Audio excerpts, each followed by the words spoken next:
Okay, folks, so in this video, we're going to learn how to complete a monohybrid and a dihybrid genetics cross.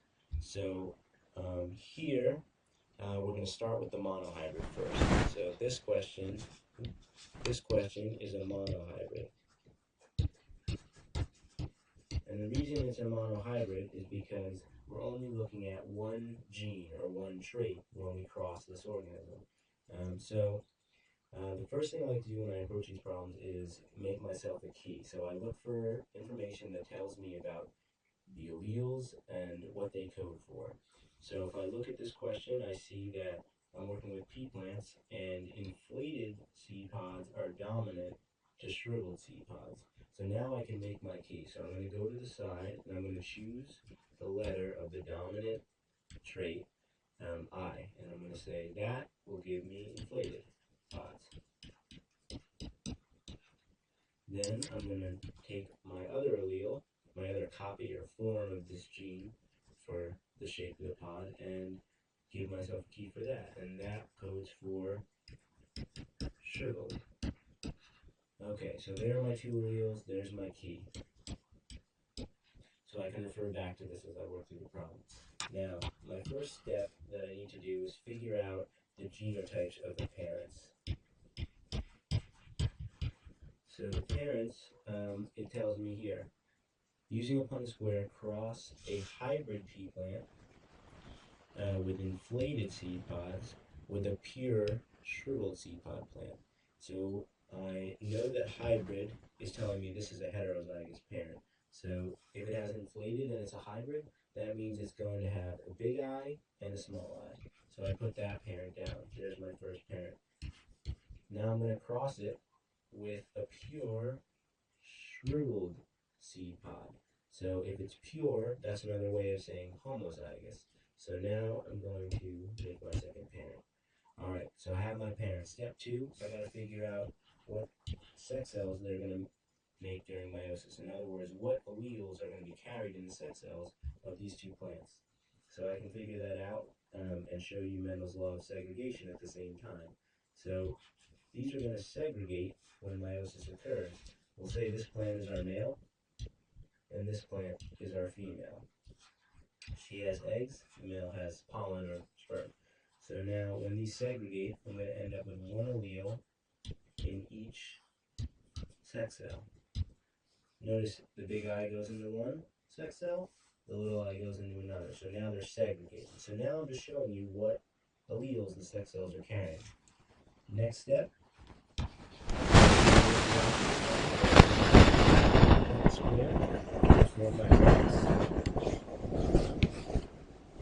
So now I need to put my sex cells on the Punnett square. So I'm going to put my alleles from the sex cells on each square,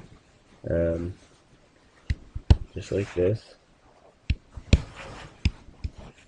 And now I'm going to perform the cross and see what I get. So now in this box, I'm always going to put the large letter first. So I get big I, little I. I combine this sex cell again with this sex cell. Big I, little I in this box. I combine these two sex cells in this box. I end up with two little i's. And then I combine my final two sex cells here, and I end up with a new genotype for all the possible offspring. So there's my square. Now I need to figure out my genotype or my phenotype and genotype ratios. I'm going to start with the phenotype, so I'm just going to label it phenotype, and then I'll put genotype over here. So now I have to figure out, okay, what are my ratios? Okay, so I put ratio here, and I want to know my percent as well. So now I have my phenotype to go with first. So the phenotype, remember, is what we see. So if I'm looking at a plant, I can't see these letters, but I can see what shape the pea plant's pods are. So I look at this and I say, okay, well, in the offspring of this cross, these parents produced, or could produce, 4 shriveled pods. So I'm going to put inflated and shriveled here. So now I have inflated and shriveled. I'm going to underline those. when I go to get my ratios, I look back at my square, I say, okay, how many of these are inflated? Well, since big I, that form of the gene is dominant to shriveled, I'm going to say I have 2. So 1, 2. Write those down. To get my ratio, I put these 2 little dots here, and I say, all right, how many shriveled do I have? 1, 2. So they're going to go down here. So now I have 2 shriveled. So there's my ratio, 2 to 2. So basically, if I look at my percents, I divide 2 by 4, multiply by 100, I get 50% chance of being shriveled or inflated, and a 50% chance of being shriveled. That's my one answer. So now for my genotype. There's 3 combinations I can get, and I'm going to write them all out. I can put 2 I's together in the offspring. I could come together to get a big I and a little guy, our heterozygote, and finally our homozygous recessive. So we have 2 homozygous possibilities: homozygous dominant, homozygous recessive, and the heterozygote. I'm going to use my square once again to see what ratios I get. So looking at this, 0. I don't have any of those in my square. Going back, big I, little I, the heterozygous, I have 2.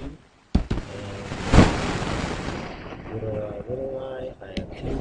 Once again, my percentage, 0% have the homozygous, 50% are heterozygous, and there's a 50% chance of them being homozygous recessive. So there's my second answer. And that's my 4th step, sorry. So there's your 4 steps to completing a monohybrid cross. I always start with my key. I extract that information from the problem. I start with my parents. I figure out what sex cells they have. I put the sex cells on the Punnett square, and I cross using the Punnett square to get an idea of what the offspring might look like. Then I set up my ratios and probabilities. So there's a 50% chance of these producing inflated plants, a 50% chance of them producing shriveled plants. And the genotype chances are the same for this one. They're not always the same. So that's a monohybrid. Let's scroll down a little bit. Here is our dihybrid cross. So in a dihybrid cross, we're not looking at one gene. Instead, we're looking at how 2 genes are produced. And this is where Mendel derived his concept or principle of independent assortment. And you're going to see what that means when we create the sex cells for the dihybrid cross. So first things first, again, I look at the problem and I make my key. So flower color is another pea plant trait where purple flowers are dominant to white flowers. Alright, so I make my key. Big P equals purple, little p equals white. So those are my alleles and what they code for. But since it's a dihybrid, I have another trait. Tall is dominant to short. So okay, I say big T equals tall and little t equals short. So okay, now I have my key. If I need to refer back, I always can. So let's figure this out. It says if a male plant with this genotype is crossed with a female with this genotype, what is the genotype of the offspring? Well, that's not too bad. We don't even need a Punnett square for this, because we know if we cross, we got 2 genes here, but if we cross a pure tall with a pure, or excuse me, a pure tall with a pure short, we're going to end up with a hybrid, because this big T and this little t are going to meet up after fertilization, or during fertilization. Same with the peas, right? We have a pure and another pure homozygous. They're going to end up making a hybrid too. So all the offspring, you could even make a Punnett square if you'd like, are going to be 100% big T, big P, little p. They're all hybrids.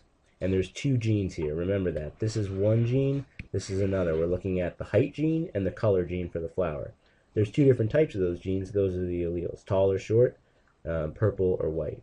So now what's the phenotype of the offspring? Well, all these offspring are going to be tall and purple, looking at their genes. And if you get confused about that, just look at your key. Remember, purple is dominant to white, so if you have them paired up that way, you end up with purple. Same with the T's. So the next question says, cross the offspring resulting from question 2. Actually, this is question 1. Little mistake there. 1. And draw the results in a Punnett square in the space provided. We also want to get the genotype and phenotype ratios.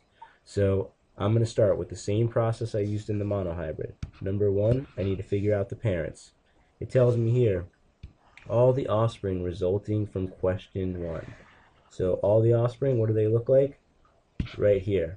So I'm going to cross basically a heterozygote with another heterozygote. So big T, little p, little p. So I got my parents. Now I have to figure out the sex cells. So the sex cells are a little trickier for a hybrid like this, but I'm going to give you a little trick to do this. So first, you're going to have 4 sex cells, in this case, for each parent. So we'll say this is our female part of the plant, this is our male part over here. So now I'm going to figure out how I'm going to make my sex cells. And here's where independent assortment comes in. Each of these alleles can independently move into a sex cell, and you really don't know what combination you're going to get. So in this case, I'm going to use the FOIL method. And if you remember this from algebra, you might be a little scared, but it's actually pretty simple when it comes to this. So I have first, outer, inner, and last. So I'm going to use this method to figure out how my alleles move. You might be able to do this without your FOIL method, but for the first time, let's use it. So think of these as 2 separate genes. I'm going to use the first letter of each gene, or the first allele, and pair them up in the sex cell. Then I'm going to use my outer 2 letters, so big T, little p. And remember, these aren't genotypes. These are just the sex cells, this is our male, carrying the alleles to go conduct fertilization. So then I got my outers, I got my inners here, little t, big P, and finally my last ones, my last alleles are big T, little p. So now I have all the, if you look too, it's all just the possible combinations the T's and the P's can be matched up in. Our female, she has the same genotype, so same exact sex cells. So big T, little p, or big T, big P, big T, little t, big P, all the possible combinations. Alright, finally, we made our sex cells. We have our sperm over here and our eggs here. Now we need to figure out what these will look like when they get crossed. So what I'm going to do is draw myself a Punnett square. And this one's going to be a big one. We're going to have 16 boxes.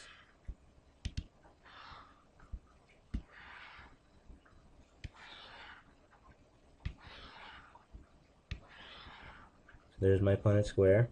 Now I need to line the sex cells up. So watch closely, and this is step 3 over here. So in step 3, we take all of our sex cells, just like we did last time, we put them on, except this time there's 2 sex cells for every box. So a lot of people are tempted to put 1 if you're used to monohybrid, but in this case it's 2. Parents are the same, so my other side is going to have the same exact alleles on it.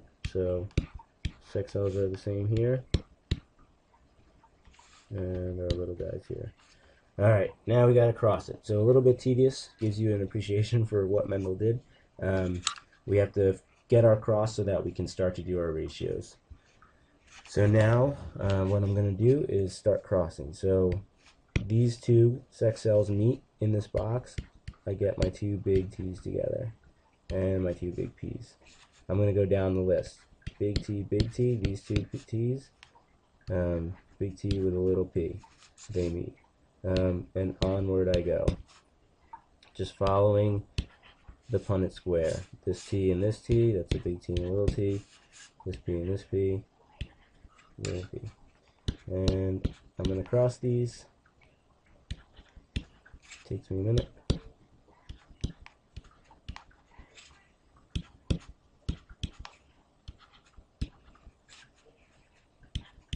And I notice how now I'm always putting the capital letter first, because now I'm talking about the genes again. I'm not showing the alleles in a sex cell, which is the this thing up here. I'm just, every time I make a gene, you know, because this represents the possible offspring, I'm always putting the big letter first as a rule of thumb.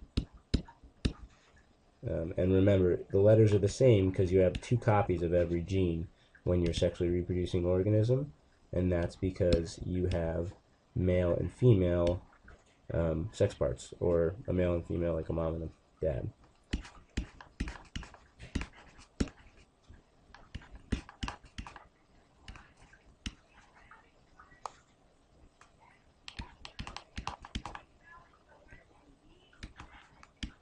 Almost there.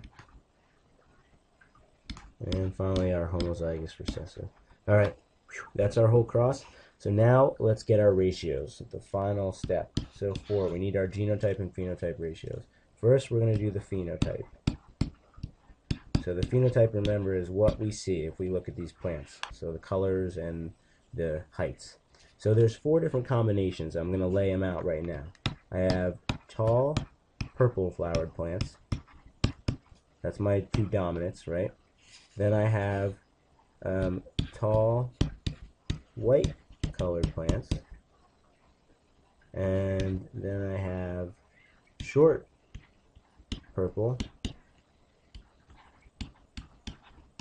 and short white.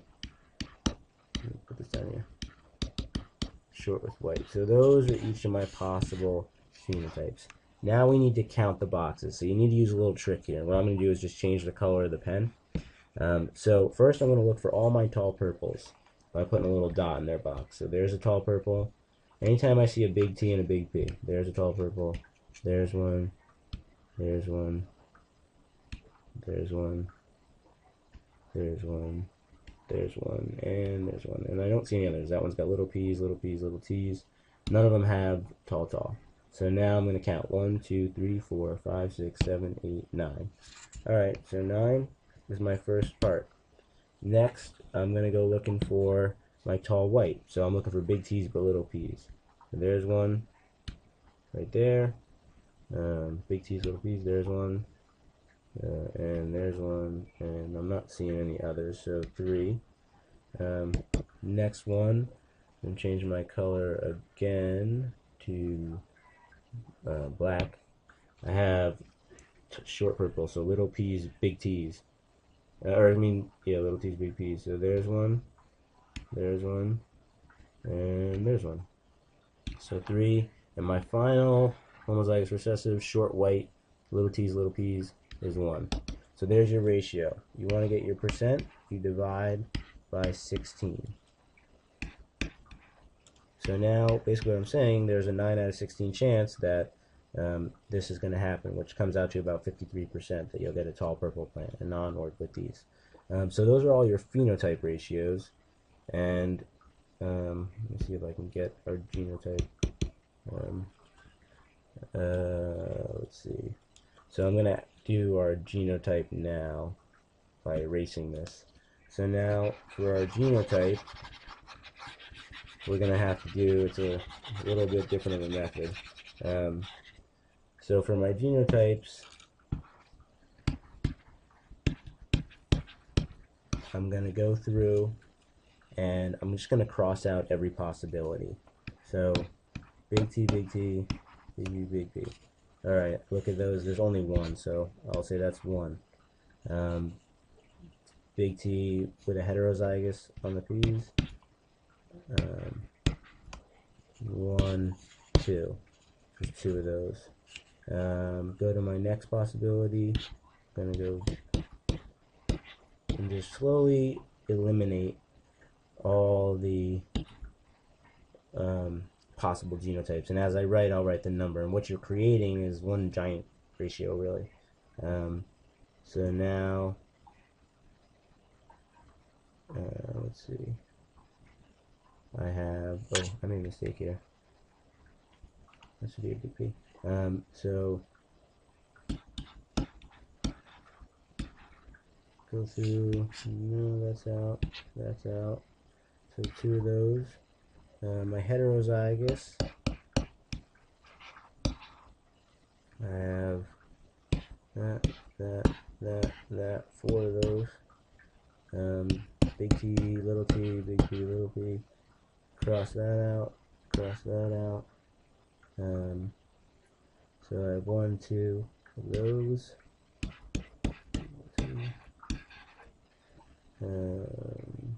One of those. And I know it's a bit tedious, but this is all we can do. 2 of those.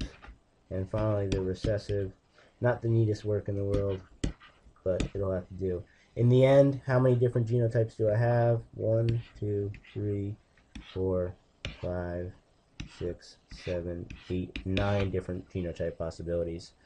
So those are your phenotype and genotype ratios.